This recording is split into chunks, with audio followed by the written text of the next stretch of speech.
Graças a Deus. Boa noite, povo de Deus. A paz esteja com todos, amém? Graças a Deus. Coloca a mão no seu peito.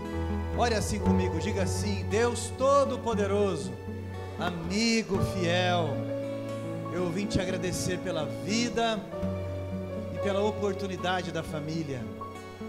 Agradecer por cada um que pagou o preço para que essa palavra chegasse até mim. Agradecer ao Senhor pela oportunidade da salvação e dizer ao Senhor que um dia eu espero estar contigo nos céus. Então me repara hoje, conserta os caminhos, ilumina minha mente para que as escolhas sejam saudáveis. Usa o pregador, porque o meu espírito precisa ser ministrado pela tua palavra, e só o Senhor pode me alcançar. Esquadrinha minha mente, olha todas as áreas e veja as áreas escuras onde precisam da tua luz, que seja para a sua glória, pois eu repreendo a Satanás, em nome de Jesus, amém. Graças a Deus. Abra sua Bíblia, por favor, no livro de Mateus, capítulo de número 4, Evangelho de Mateus, capítulo de número 4, nós vamos ler o versículo 18 até o versículo 22, Mateus capítulo 4, versículo 18 ao 22, o livro de Mateus, você sabe qual desses símbolos aqui que representa? Cadê os quadrangulanos aí? Sabe ou não, os itequenses? O livro de Mateus, o Evangelho de Mateus, você sabe qual desses símbolos que é? Hã? Pomba? Não. Isso, esse aqui, ó. Porque o livro de Mateus, ele foi escrito para os judeus. Se você ler o capítulo 1, você vai ver que tem ali uma descrição da genealogia, o que o judeu é muito apropriado dessa genealogia. Ele foi escrito para os judeus porque os judeus esperam o Messias até hoje. O templo de Jerusalém foi destruído e o que sobrou foi apenas uma lateral. Ali eles chamam de Muro das Lamentações. Ali eles ficam clamando, pedindo para que o Messias venha. Mas o Messias já veio e ele voltará. O livro de Mateus foi escrito para eles: olha, vocês têm um chamado na vida de vocês. Vocês precisam entender que o Messias já veio. Vocês precisam aceitar Ele e que Ele está voltando buscar a sua igreja. Essas cores são as cores da entrada do tabernáculo, no Ezequiel capítulo 1. E a cor roxa, essa cor bonita, somente os reis podiam usar, porque era uma cor muito difícil de fazer e rara. Todos acharam? Capítulo 4, verso 18 ao verso 22, diz assim: caminhando junto ao mar da Galileia, viu dois irmãos, Simão, chamado Pedro, e André, que lançavam as redes ao mar, porque eram pescadores. E disse-lhes: vinde após mim, e eu vos farei pescadores de homens. Então eles deixaram imediatamente as redes e o seguiram. Passando adiante, viu outros dois irmãos, Tiago, filho de Zebedeu, e João, seu irmão, que estavam no barco em companhia do seu pai, consertando as redes.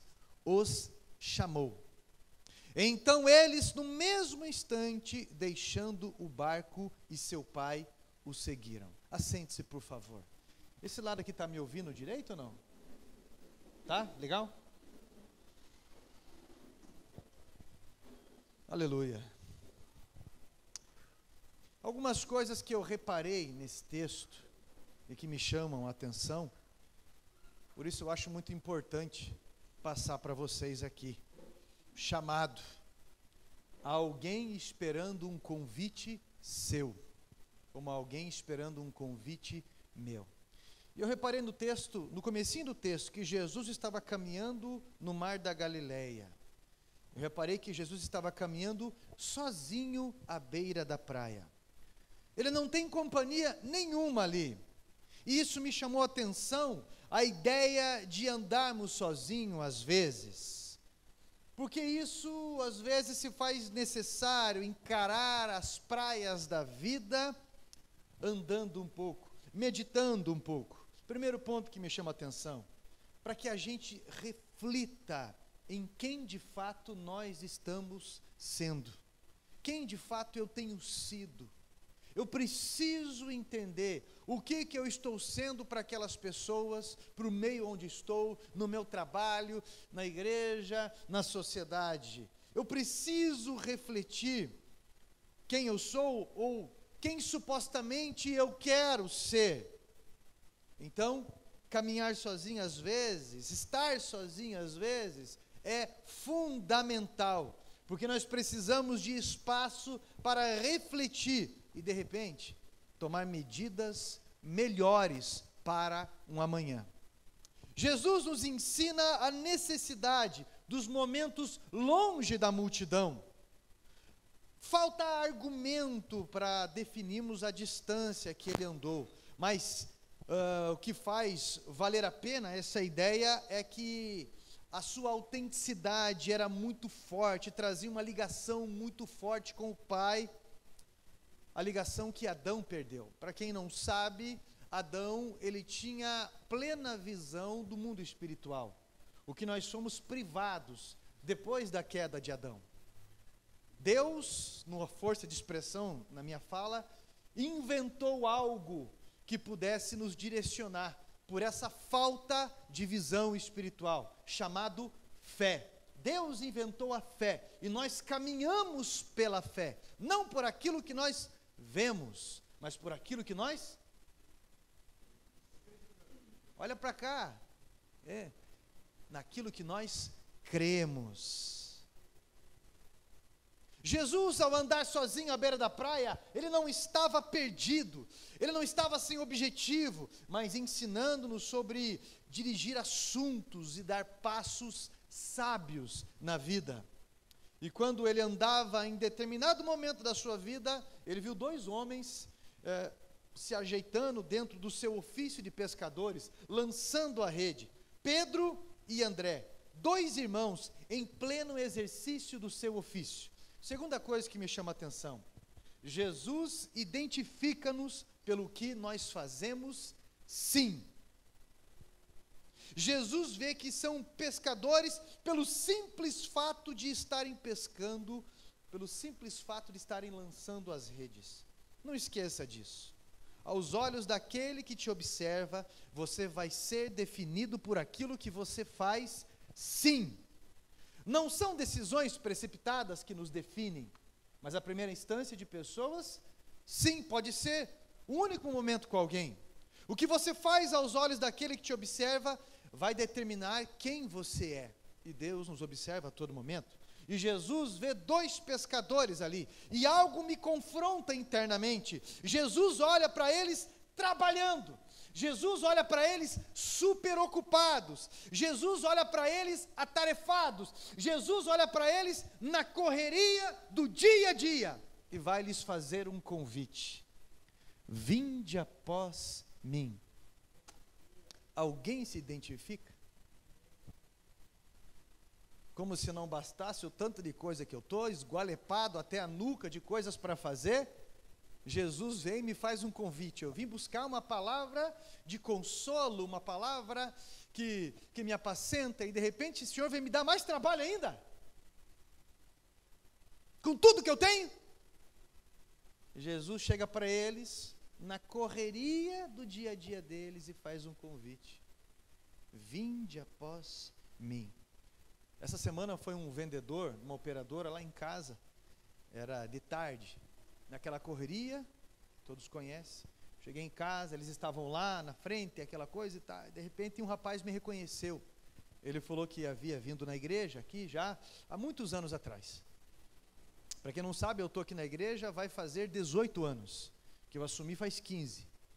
E ele me disse: um dia, olha pastor, eu abri minha loja, um dia eu quero ter dinheiro, eu quero ter estrutura financeira para eu poder, assim, fazer a obra de Deus, para eu estar tranquilo, sabe, fazer a obra social, para eu exercer o papel cristão mesmo. Agora eu preciso juntar dinheiro, agora eu preciso fazer isso, eu preciso fazer aquilo. Como se o pastor não trabalhasse. Como se um cristão não trabalhasse. É lógico que ele não falou nesse sentido de ofensa, e nem um pouco. Mas a ideia que se tem de que primeiro eu vou fazer essas coisas aqui, primeiro eu vou me livrar dessa correria, não é uma ideia bíblica. Nós estamos falando de prioridades. Quando a Bíblia fala de evangelismo, é indo, pregando o evangelho, não é ide, é indo. Evangelizando em cada cheque que você dá, evangelizando em cada boleto que você pega, em cada serviço que você vai fazer. E quando eu falo evangelizando, não é sendo um boca aberta, falando toda hora, Jesus te ama. Não tem problema eu falar, Jesus te ama. Eu estou dizendo que o povo está de saco cheio de hipocrisia. O povo está estressado com hipocrisia, está cansado. A gente não pode acreditar na mídia, a gente não pode acreditar nas informações de internet, a gente não consegue acreditar. Olha, em muita gente é um número reduzido, e quanto menos tempo passa, vem mais um escândalo, vem mais uma situação. O povo está cansado disso. Mas Jesus deixou-nos um sinal quando ele fala, o Filho do Homem não tem onde reclinar a cabeça. Você quer me seguir realmente? Temos que aprender que momento de solidão nunca é de solidão se você entende aquele que mora em você, que é o Espírito Santo. Eu preciso que você entenda algumas coisas.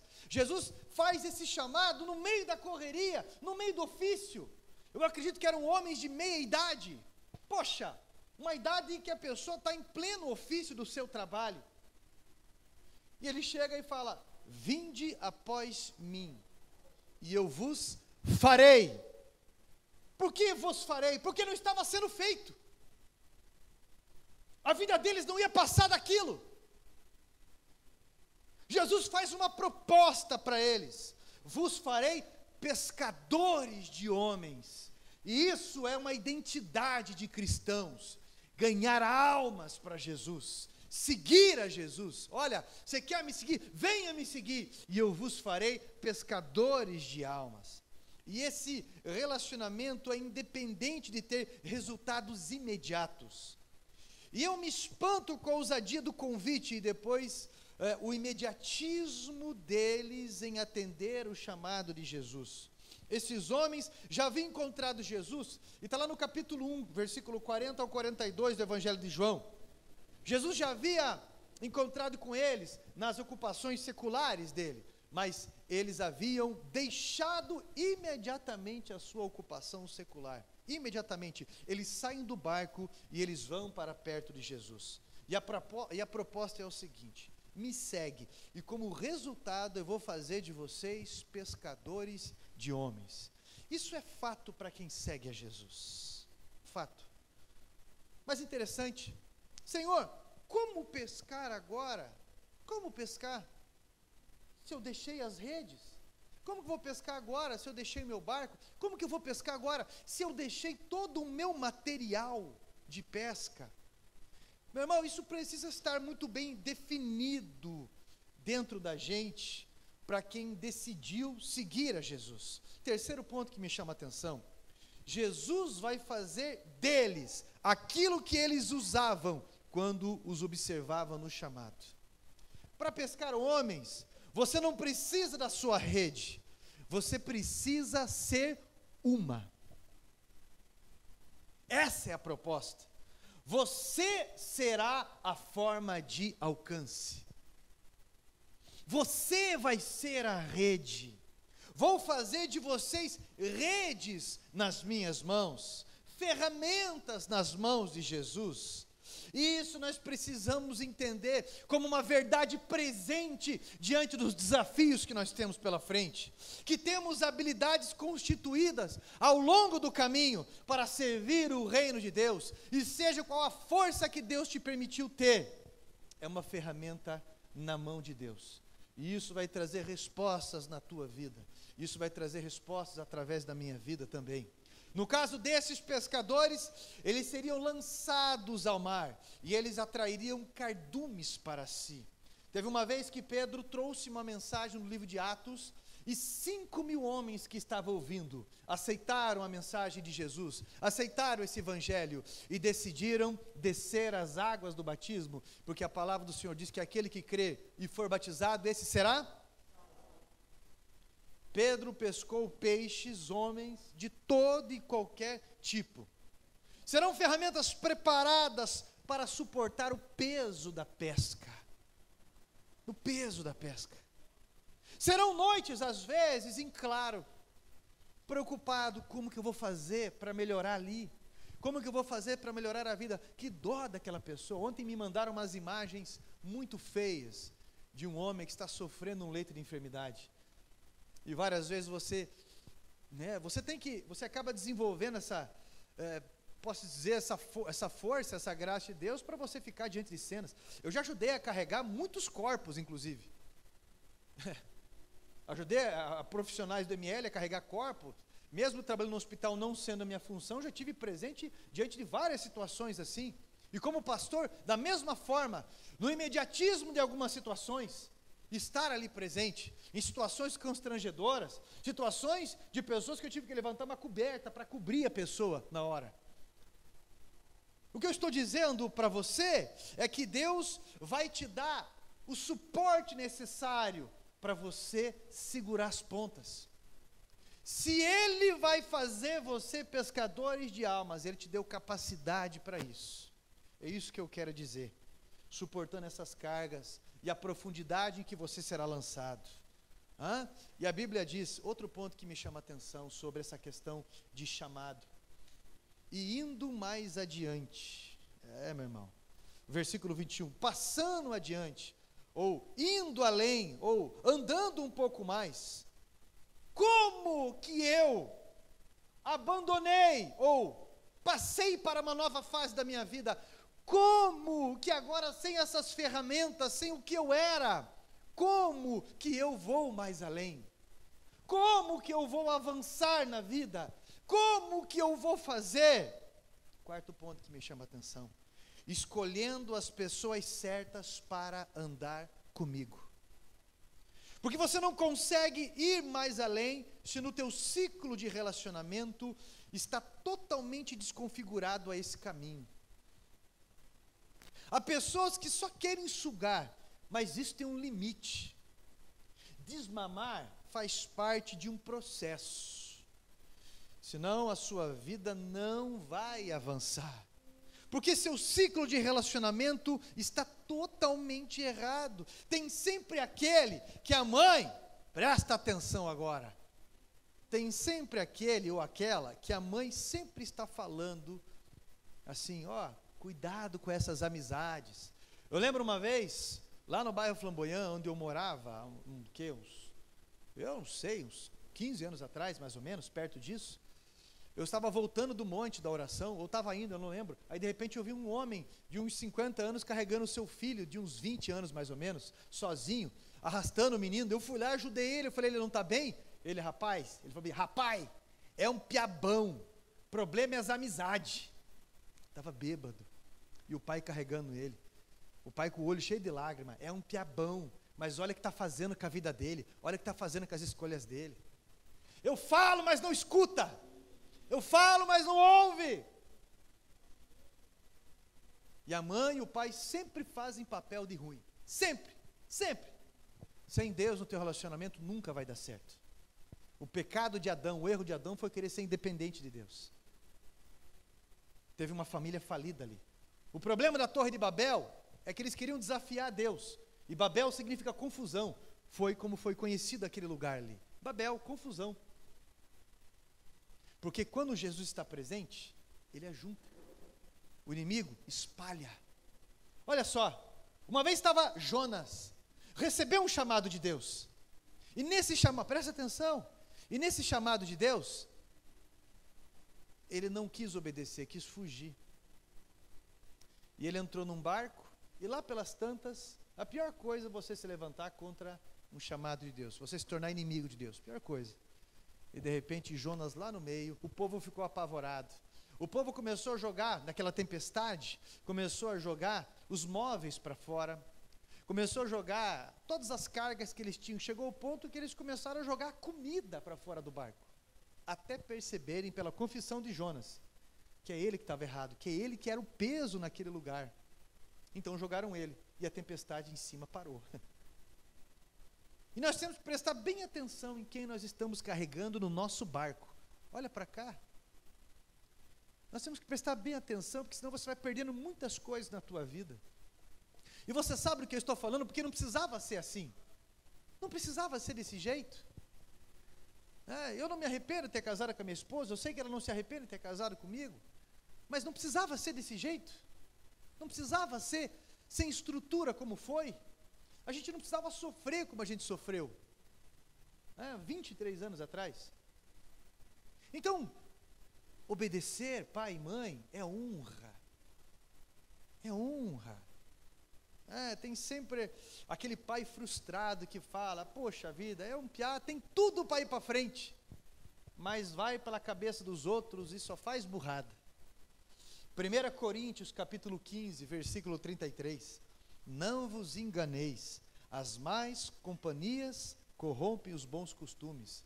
Talvez você tenha uma outra tradução que diz, não vos enganeis, as más conversações corrompem os bons costumes. Talvez eu estou pregando para alguém que está desfocado, escravo, acimentado por uma ou um grupo de pessoas que enquanto você não tiver uma distância saudável, irá só envelhecer parado. Não vai passar de um pescador, vai envelhecer e vai permanecer naquele barco jogando a rede e nada mais. E a vida vai passar desse jeito, correndo atrás de dinheiro e ele correndo de você. Porque você já era para ter ido muito além, há muito tempo, e você sabe disso. Há muito tempo. Está ilhado com a mente na filosofia de alguém que enfraquece a sua fé, compromete a sua salvação, e intoxica os teus ouvidos com embriagantes reclamações, pessimismo e desconstrução da imagem de outras pessoas, quando na verdade é ela, quando na verdade é ele que precisa assumir as próprias mudanças e compromisso. Olha as suas escolhas.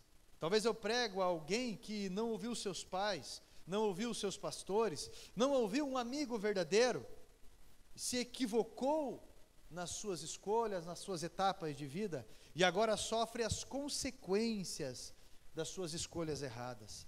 Deus tem um propósito com você, que é ir além. Medite na sua vida. Alianças certas irá te trazer um projeto e um destino maravilhoso, porque esse é o projeto para mim e para você. Reveja o seu ciclo de relacionamentos.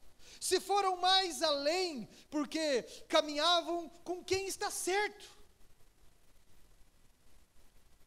Senão a vida de Pedro e André é só aquela dali. Deus tem mais além para você. Por isso que Pedro e André estavam ali e foram mais adiante, porque eles estavam com a companhia certa. Indo mais adiante, a Bíblia diz, versículo 22, indo mais além, avistaram um outro barco, um barco que levava o nome do seu dono. Você lembra o nome do barco? Glória a Deus. Zebedeu. Estava procurando um nome para o teu neto? Filho. Imagine que bonito. José Zebedeu. João Zebedeu. Carlos Zebedeu. Avistou um barco, o barco de Zebedeu, e ali estavam seus dois filhos, Tiago e João. Eles estavam ali, mas eles não estavam lançando a rede para pescar. A Bíblia diz nesse contexto que eles estavam consertando as redes.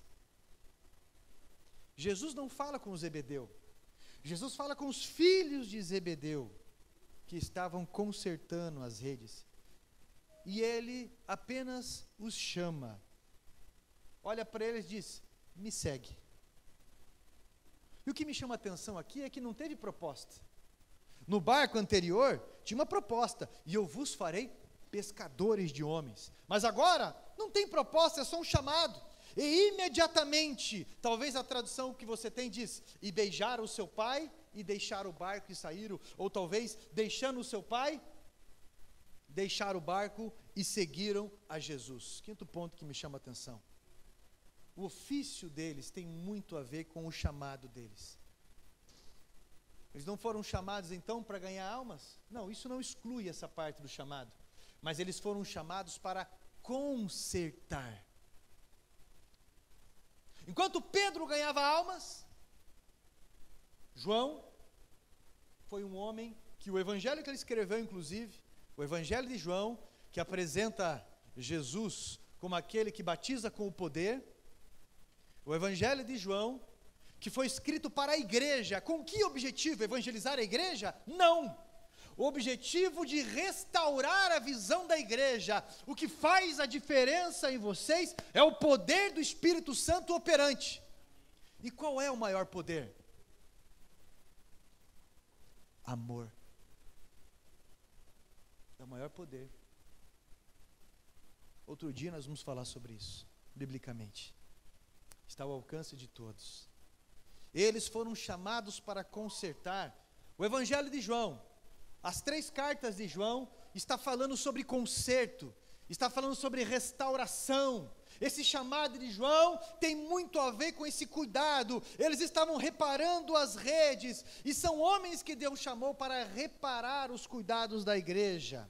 Tiago e João ajudaram esses que mesmo nas mãos de Jesus, como Pedro e André, mesmo nas mãos de Jesus, acabaram se machucando, acabaram ferindo a rede. Na rotina do seu chamado, eu prego para alguém que por anos no Evangelho, serviu por anos o Evangelho, aguentou a pressão até onde deu, porque o amor faz isso com a gente, faz a gente aguentar até onde dá.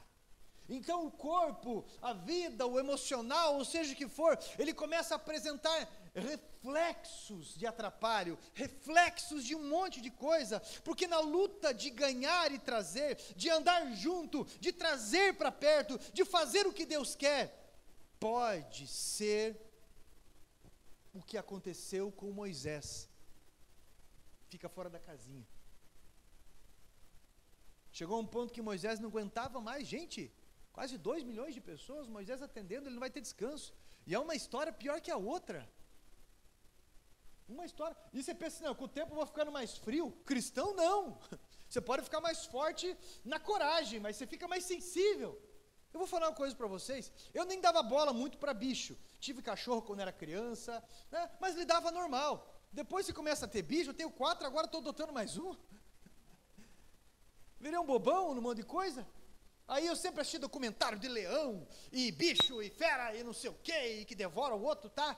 Aí eu estava passando lá num documentário de animal, da igreja, deixa aí, amor, eu quero ver, eu gosto também. Aí o leão foi lá, 2 leões machos, foram lá e pegaram uma chitara, sei lá como é que é o nome daquilo, né? Pegaram uma chitara já, e pegaram no pescoço e na cabeça. Eu não quero ver isso aí, eu não quero ver isso aí. O que aconteceu comigo? O que aconteceu comigo? Pelo amor de Deus. Eu estou dizendo que Moisés estava escutando coisas absurdas. Antes dele dormir, quando ele acordava, o celular dele estava repleto de mensagens. Até hoje de manhã eu falei para a Gleice, olha o tanto de mensagem que tem no meu celular, ó. Só vou virando o celular para cima.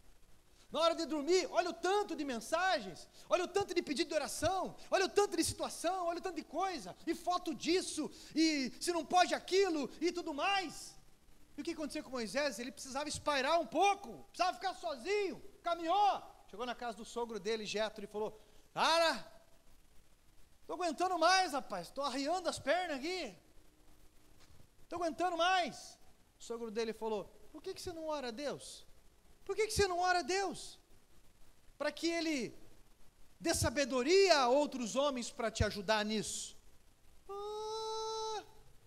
É verdade. E ele orou a Deus, e Deus pediu para ele separar 70 homens, que fossem referência nas suas tribos ali de Israel, e o Espírito Santo em porção de sabedoria, foi colocado, envolveu eles, nesse espírito de sabedoria, para que eles pudessem aconselhar, julgar sobre o povo, julgar a favor do povo. 70 homens, que no Novo Testamento são conhecidos como os principais da sinagoga. 70. Olha só, gente. Então, eu preciso que você entenda que às vezes você está sofrendo porque está tentando fazer tudo sozinho, porque o chamado ele não para em você. Nós somos feitos para chamar, nós somos feitos para fazer o convite, nós somos feitos para envolver, nós somos seres sociáveis, e como cristãos, nós precisamos envolver nesse propósito, porque como eu disse, talvez eu prego para alguém que por amor ao Evangelho não está aguentando a pressão. Eu quero que você olhe para trás, eu quero que você veja o que você fez, veja o quanto Deus já trouxe através de você, veja quantos conselhos você já deu para uma família que estava por um fio do divórcio, e hoje estão bem. Não é um rompimento na tua rede que vai desqualificar a tua obra. Eu não sei o nível da tua frustração, mas Deus quer te usar ainda, porque assim como Deus te chamou para ser a rede dele, Ele chamou também gente para ter agulha nas mãos, para consertar a rede, para ajudar a rede, que vai te adotar e te ajudar em áreas que talvez você não imaginaria, porque você precisa voltar ao propósito. Você precisa entender que você é uma ferramenta na mão de Deus, e que pessoas são alcançadas e consertadas nas tuas mãos. Ontem eu até me emocionei quando eu recebi uma mensagem de uma pessoa que ajuda muito os meus filhos, né, e falou de projetos, e falou como estão bem e tudo mais. Eu me emocionei, até mandei para minha mãe chorou, mandei para a Gleice também chorou e tudo mais, da alegria que a gente fica pelas pessoas que conseguem alcançar aquilo que a gente não consegue alcançar, que às vezes são os nossos filhos, às vezes o nosso cônjuge, às vezes uma questão financeira, porque só Deus conhece a tua oração. Ele envia reparadores de brecha, Ele envia pessoas que têm esse chamado para ser calço,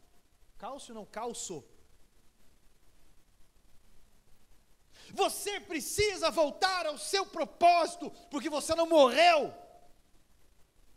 porque esse reino, o reino de Deus, é um reino de movimento. O que eu entendo como reino de Deus? Eu entendo que é um ambiente, e que quando você adentra esse ambiente, ele é um ambiente de poder, e ele pode transformar as realidades, ele pode transformar os resultados da vida, é um ambiente poderoso, e Jesus diz que o reino de Deus, ele está dentro da gente, dentro de nós, nos trazendo entusiasmo até na situação mais difícil, mesmo recebendo o baque das notícias, intoxicado às vezes por mídia, notícias e tudo mais. E você já reparou que tudo subiu, que é alarmante as notícias que vêm de fora e de dentro, porque as notícias que você está ouvindo, meu Deus, como é que eu estou vivo? Como é que a minha família está bem? E coisa e tal.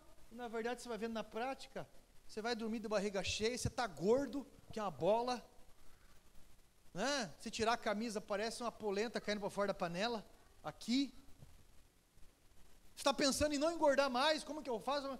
Porque você está saudável, poxa, não está doente, você está saudável. Eu acho que daqui só a Marlene trabalhou no Horácio Guettner, né, Marlene? Tem mais alguém que trabalhou no Hospital Horácio Guettner ou não? Quando você vai fazer visita naquele lugar, o cheiro lá é de carne já putrificada às vezes. Para quem trabalha direto lá, às vezes não sente tanto, né? Mas para quem sente? Mas eu vou fazer visita lá, meu Deus. E lá tem uma, eles chamam de sala escura, né? As pessoas que já nem costuram mais.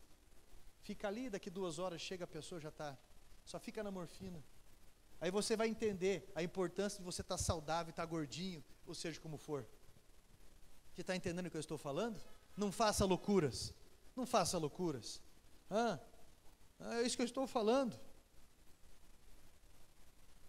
Deus separou pessoas que irão te ajudar nas pressões da sua vida. Deus quer te usar, e sempre coloca alguém para te ajudar. Ele sempre coloca alguém com uma notícia, Ele sempre coloca, assim como Moisés estava, como é que eu vou fazer, Deus, e ora, como é que eu vou fazer? Jetro chegou e falou, por que você não faz isso? Bum, acende uma lâmpada.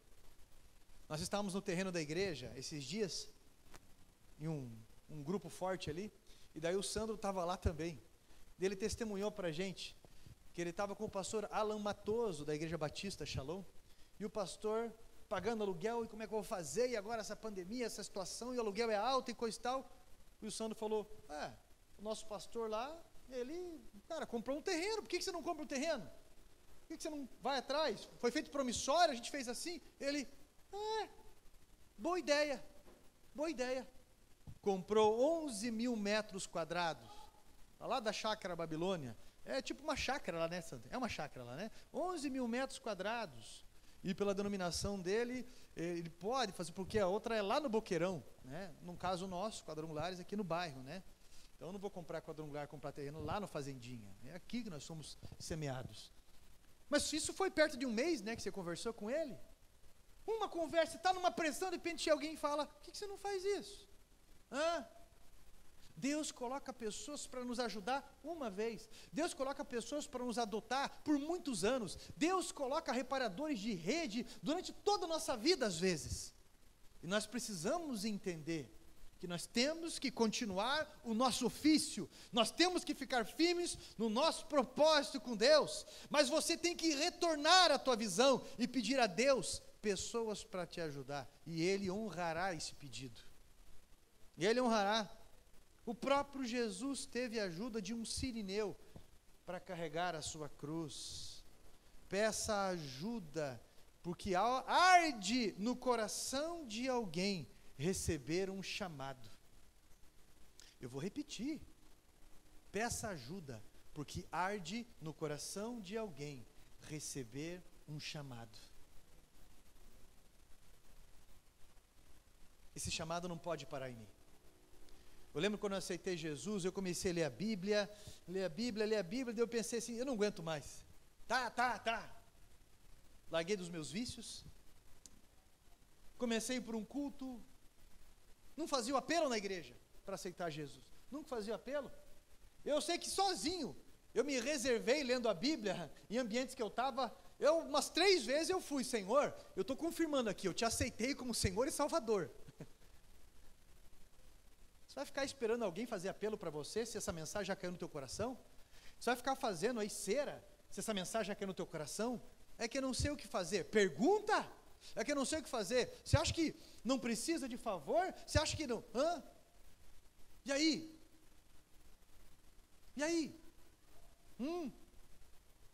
Peça ajuda, porque arde no coração de alguém receber um chamado. Líderes, pastores, responsáveis. Deus abriu uma porta para a igreja, e essa porta ninguém pode fechar, está em Apocalipse. Eis que a porta que eu abro, ninguém fecha, a porta que eu fecho, ninguém abre. E qual foi a porta que Deus abriu? A porta da pregação, a porta do evangelho. Ele abriu essa porta e ninguém pode nos calar. Tentaram de todo e qualquer jeito nesses 2000 anos, calar a igreja, mas não podem calar a igreja. A porta que ele abriu, ninguém fecha, a porta que ele fechou, ninguém vai abrir. As portas do inferno jamais vão prevalecer contra a igreja. Ontem eu estava fazendo uma reunião no terreno da igreja com um arquiteto e tudo mais. Ele é do urbanismo do Estado, e ele se voluntariou. É do urbanismo, né, do Estado. Ele se voluntariou para ajudar a gente. Ele falou, pastor, vocês pagam só as taxas, mas o projeto eu vou ajudar vocês a fazer. Quanto que é? Eu falei, olha, é 40 por 20, né? Daí uma laje. Então, no caso, vai dar, mais o mezanino vai dar 2.200 metros quadrados, mais ou menos. Pra você ter uma ideia, esse templo aqui dá 220 metros quadrados. Lá só o mezanino vai dar 200 metros quadrados. Aí, ele perguntou algumas coisas para mim e tal, ele falou algumas coisas, e eu disse para ele assim, olha, agradeci ele por todo esse propósito dele aí, de nos ajudar e coisa e tal, desse voluntariado dele, mas nesse chamado, Deus colocou exatamente a pessoa certa para fazer ali, exatamente a pessoa certa e bem disposta. E ele falou para mim assim, vocês têm algum recurso? Lembrei o que eu ia falar até agora, estava enrolando vocês. Vocês têm algum recurso para fazer? pré-moldado, alguma coisa? Eu falei, Falei, até agora nós fizemos terraplanagem, fizemos isso, fizemos aquilo, o portão, já pagamos a primeira parcela do portão, passando essa semana na outra, o portão já vai estar instalado com aquela pintura astronauta lá e tudo mais, coisa mais linda, né? Mas vocês têm algum dinheiro? Não tem. Aí o outro perguntou, mas então como que vocês vão fazer? Eu tenho que estar na posição. Deus me chamou para estar na posição, a obra é dele. Você pega, anuncia, você fala, e ele vai tocando nos corações, ele vai falando, a obra é dele. Então eu não tenho que ficar oprimido, abandonado, me sentindo desse jeito. Não, a obra é dele. Eu tenho que continuar de pé, eu tenho que continuar sendo quem ele me chamou para ser, eu tenho que continuar pregando, eu tenho que continuar levando esse evangelho aos corações, eu tenho que continuar presente, fazendo discípulo. E se você morrer antes? É ele que recolhe. E se você viver 100 anos? É ele que permite. Seja o que for, é ele que permite. Mas se eu estou aqui, é para te entregar este chamado, como Jesus chamou aqueles: vinde após mim, vinde após mim. Alguns para ganhar, outros para cuidar, outros para ambos. Um não vai inibir a outra função, de maneira alguma. Peça ajuda. Caminhar sozinho tem um limite. Houve um período de caminhar sozinho. Tem alguém esperando o seu convite. Tem alguém esperando o seu chamado. Tem alguém esperando para que você ajude. A hora certa vai chegar. E é hoje. É hoje. Pastor, mas logo esse ano que está uma correria, você acha que vai diminuir? Pastor, logo agora que eu vou ser mãe, eu vou ser pai, estou na faculdade, o trabalho está desse jeito, eu estou assim, logo agora? Spurgeon diz assim, tem uma frase dele: 5 minutos na eternidade, e você vai saber certinho a vida que você deveria ter levado aqui. As escolhas que você deveria ter feito aqui. O que é prioridade aqui? O que é prioridade? Alguns demoram muitos anos, até envelhecer, para descobrir que as coisas que têm valor na vida são as coisas simples. E que o Evangelho de Jesus, o chamado à vida com Cristo, tem o peso positivo para toda a eternidade. Você precisa da tua decisão, das tuas mãos, para fazer a obra. Mas não faça sozinho. Chame alguém para ajudar. Alguém está esperando o seu convite. Se coloque em pé em nome de Jesus Cristo.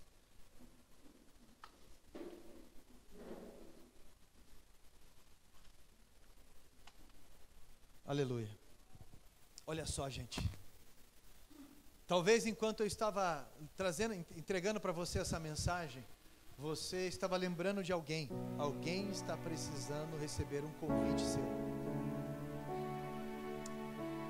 Convite comprometido, não é um convite, vou mandar um WhatsApp assim, só para não dizer que eu não fiz, é um convite comprometido. Alguém está precisando de você, né? E você precisa entender que você representa Jesus na vida de alguém. Houve um pregador, eu não lembro o nome dele, missionário, e ele disse que estava fazendo um evangelismo em determinado país, muito simples, muito pobre. E de repente ele está ali levando a mensagem, ele chega para uma criancinha e fala: oi, você conhece a Jesus? E ele fala: conheço sim. Você conhece Jesus? Já conheço sim, ele mora ali embaixo. Então me leva lá. E quando o menininho levou ele lá, abriu a porta, um senhor, um cristão.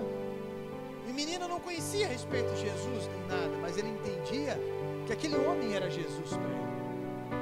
Esse pregador entendeu que nós somos referência de Cristo aqui na terra, que nós somos o chamado na vida de alguém, que nós somos o convite na vida de alguém, que nós somos, meu irmão, a referência na vida de alguém. E nós precisamos estender essa mão, porque nós somos o corpo de Cristo, e o corpo de Cristo está em movimento, porque o cabeça dá o comando.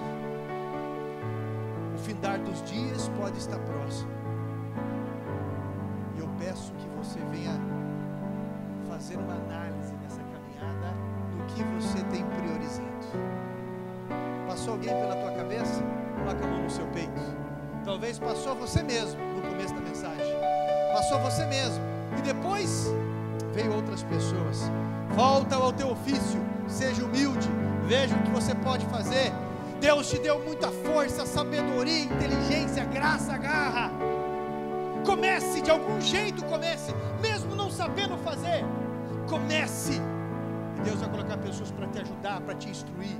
Mas precisa posição, precisa lealdade, precisa humildade, precisa insistência.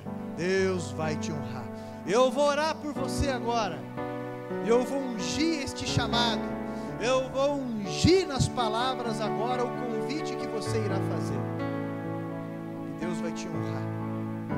Pai, em nome de Jesus Cristo, nós estamos colocando diante da tua palavra, diante desta mensagem, as palavras que iremos anunciar a outras pessoas, o evangelho que iremos anunciar a outras pessoas, o convite ao trabalho cristão, à obra cristã que iremos fazer a outras pessoas, ou também o posicionamento, a aceitação desse chamado que muitos de nós estão nesse momento aceitando.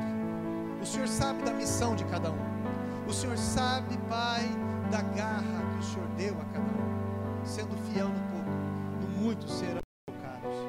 Então, em nome de Jesus Cristo, reconfigura agora, faz arder neste momento o passo dessa decisão, a escolha em que essa pessoa está tendo neste momento, para que avance na vida. Em nome de Jesus Cristo, que seja com insistência, que seja avante, que o pecado caia por terra, que a tentação seja vencida, em nome de Jesus Cristo, que a tua palavra poderosa venha usar esta pessoa num simples convite, para que avance, estendendo o teu reino, levando esse ambiente que configura mais uma vez a vida de pessoas que estavam em trevas. Ilumina, meu Deus, cura, liberta, em nome de Jesus Cristo, porque o Senhor é o Deus Todo-Poderoso. Talvez são crianças, talvez são pessoas daquela área profissional, talvez, Senhor, são adolescentes, talvez, oh meu Deus, o Senhor sabe aonde essa pessoa está sendo semeada, quais são as habilidades que o Senhor deu para essa pessoa amar alguém através daquilo, e em nome de Jesus, que seja feito com excelência, com toda a dedicação, que seja feito no teu nome, Jesus, no teu poder, no poder do teu evangelho, com a graça da presença do teu Espírito Santo. Envia os teus anjos na quantidade necessária, para que o seu reino seja estendido, para que uma nova fase comece através dessa vida, uma fase de semeaduras, uma fase de frutos maravilhosos, uma fase, Pai, de prosperidade, de avanços, que seja para a sua glória, que seja para seu louvor, que seja transformador, que seja para a salvação, que seja para a extensão da tua vontade, Deus, que assim como a sua vontade é feita aí, seja estendido e feito aqui, em nome de Jesus Cristo. Amém, Jesus. Graças a Deus. Deus é bom e fiel a todo momento. Não esqueça disso. E você que me acompanha nas redes sociais, um grande abraço em nome de Jesus.